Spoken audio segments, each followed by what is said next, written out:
नमस्कार छात्रों, आज फाइनली आपका हिंदी का पेपर हो चुका है और पेपर बहुत सरल आया था। जो पढ़ाया था वही पेपर के अंदर से आया है। तो इस पेपर का सॉल्यूशन हम आपको स्टेप बाय स्टेप बताने वाले हैं और सही सही उत्तर इसके बताने वाले हैं। तो वीडियो को लास्ट तक पूरा ध्यान से देखें।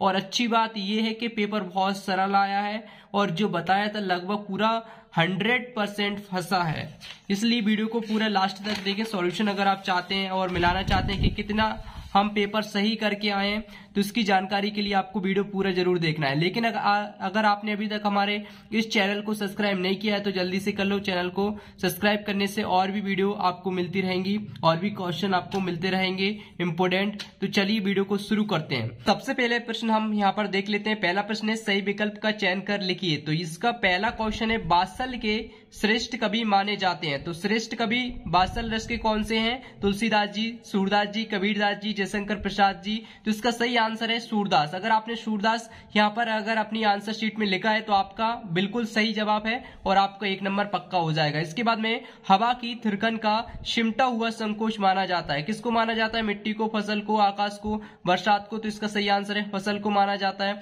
इसके बाद में वीर रस का स्थायी भाव है। वीर रस का स्थायी भाव क्या होता है? वीर रस का स्थायी भाव क्या होता है? क्रोध, उत्साह, भय, रति। तो इसका सही आंसर है उत्साह होता है। तो यहाँ पर उत्साह बिल्कुल करेक्ट आंसर रहेगा। इसके बाद में हालदार साहब को कंपनी के काम से कस्बे से गुजरना पड़ता था। तो यहाँ पर हर रोज या फिर हर दूसरे दिन में या फिर हर 15वें दिन में या फिर हर 13वें दिन में। तो यहाँ पर 4 ऑप्शन आपको देखने को मिलेंगे, लेकिन इसका सही आंसर क्या है? हर 15वें दिन में गुजरना पड़ता था। तो ये वाला आंसर बिल्कुल करेक्ट है। इसके बाद में वाच्य के प्रकार होते हैं। अब वाच्य कितने प्रकार के होते हैं? 4 प्रकार के, 3 प्रकार के, 5 प्रकार के या फिर 2 प्रकार के। तो इसका सही आंसर है वाच्य जो होते हैं वो 3 प्रकार के होते हैं। इसके बाद में मधु कंकरिया की सहेली का नाम है क्या है? मणि या फिर मणि है या फिर जितैनी है या फिर प्रियबंदा है या फिर वसुंधरा है।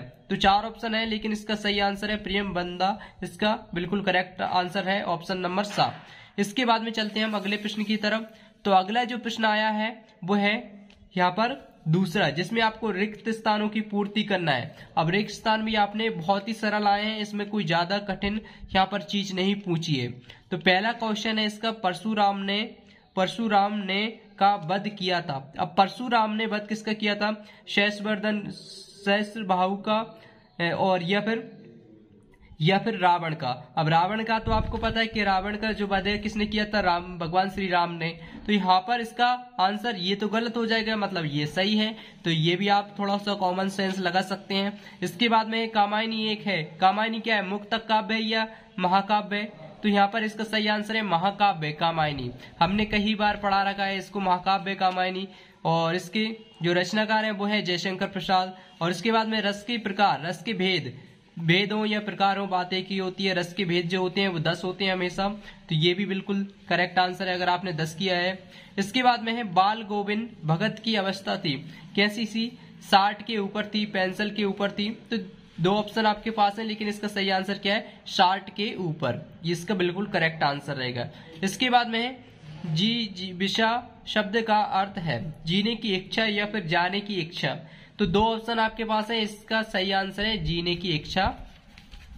जी विशा का शब्द का अर्थ है।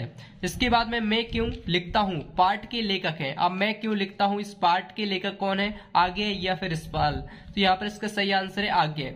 छात्रों, अगर आपने इस प्रकार से ये सभी सही किए हैं तो आपके 6 नंबर बिल्कुल पक्के हैं, कोई आपको रोक नहीं सकता। इसके बाद में सत्य और असत्य चयन कर लिखिए। तो सत्य और असत्य कैसे आपको करने थे? यहाँ पर कमल तालाब को छोड़कर आकाश में खिल रहे हैं। तो ये सत्य है या असत्य है? इसका जो आंसर है हमें कंफर्म नहीं हुआ है। बाकी के इसका आंसर हम कहाँ पर अब आपको मिलेगा? इसका आंसर हम लास्ट में बताएंगे, यानी कि वीडियो के डिस्क्रिप्शन में अपडेट कर देंगे कमेंट सेक्शन में। और अगर आपको पता है तो इसका आंसर जल्दी से बताइए, इसका सत्य होगा या असत्य होगा। इसके बाद में चौपाई छंद अर्ध सम्मात्रिक छंद है।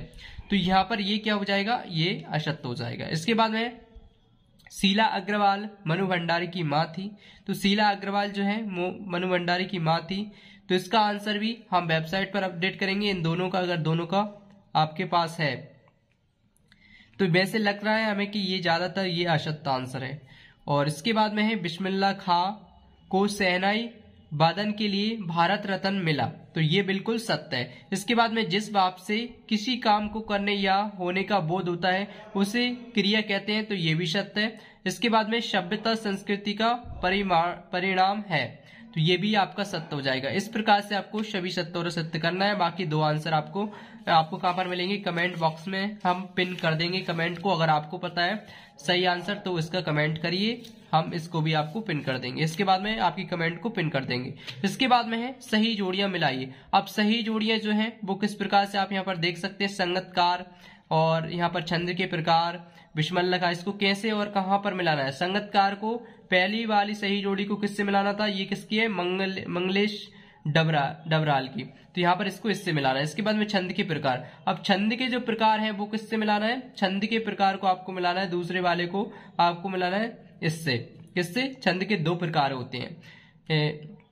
इसके बाद में बिस्मिल्लाह खा, अब बिस्मिल्लाह खा जो है तीसरा वाला, अब तीसरे वाले को किससे मिलाना है, तीसरे वाले को बिस्मिल्लाह खा को आपको मिलाना है किससे, यहाँ पर लिखा हुआ है यहाँ पर, इससे सेनाई वादक से आपको मिलाना है। इसके बाद में गले का हार होना यानी कि बहुत प्यारा होना, इससे आपको मिल जाएगा। संधि के प्रकार, संधि के प्रकार कितने होते हैं, संधि 3 प्रकार की होती है, आपको पता होगा, तो यहाँ पर इससे आपको मिलाना है। और इसके बाद में बालम खीरा, इसको आपको लखनऊ से मिलाना है। इस प्रकार से सही जोड़ी अगर आपने मिलाई है तो आपके 6 नंबर बिल्कुल पक्के हैं, कोई रोक नहीं सकता। इसके बाद में चलते हैं अगले प्रश्न की तरफ। तो अगला प्रश्न हम यहाँ पर देखेंगे, एक वाक्य में उत्तर लिखिए और किसकी आवा अट नहीं रही है, और प्रबंध काव्य के भेद होते हैं, और नेताजी सुभाष चंद्र बोस की प्रतिमा कहाँ लगवाई गई थी, तो काला अक्षर भैंस बराबर। ये बहुत सरल क्वेश्चन पूछे गए हैं, एक शब्द और एक वाक्य के जो आंसर हैं, और इन सारे क्वेश्चनों के जो आंसर हैं वो हम ज्ञानभाई.com जो वेबसाइट है उस पर सारे क्वेश्चनों के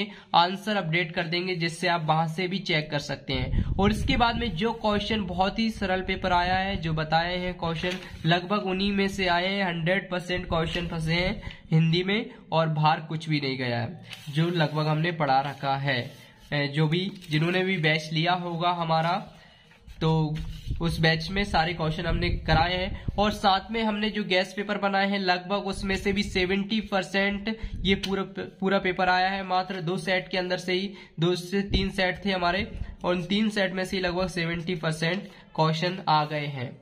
तो हिंदी का वैसे सरल भी पेपर आता है, लेकिन थोड़ा सा आपको अगले पेपर के लिए एडवांस तैयारी करना है। पहला पेपर होता है इसलिए सरल आता है, आप इस हिसाब से ना करें तैयारी की हिंदी का सरल आया है तो आगे के पेपर भी सरल आएंगे, इसलिए थोड़ा सा अच्छे से मेहनत करें। और निबंध वगैरह जो हमने बता रखे थे, 2 निबंध कराए थे, दोनों आ गए, नई राष्ट्रीय शिक्षा नीति और जीवन में खेलों का महत्व, दोनों आ चुके हैं। और विज्ञान के बढ़ते चरण, वर्तमान समय में विज्ञान का महत्व, ये भी आ गया। और इसके बाद में अपने प्रिय मित्र को वार्षिक परीक्षा में प्रथम श्रेणी में उत्तीर्ण होने पर बधाई पत्र लिखिए, और अपने नगर के नगरपालिका अधिकारी को अपने वार्ड में व्यक्त गंदगी को दूर करने हेतु एक शिकायत पत्र जारी की। तो चलिए ये सारे आपने कर लिए होंगे, और मुझे उम्मीद है कि आपका पेपर अच्छा गया होगा। आपका पेपर कितना अच्छा गया है, कितने नंबर का आप सही करके आए, जल्दी से कमेंट करके अवश्य बता दीजिए। चलिए मिलते हैं नेक्स्ट वीडियो में। Thanks for watching this video.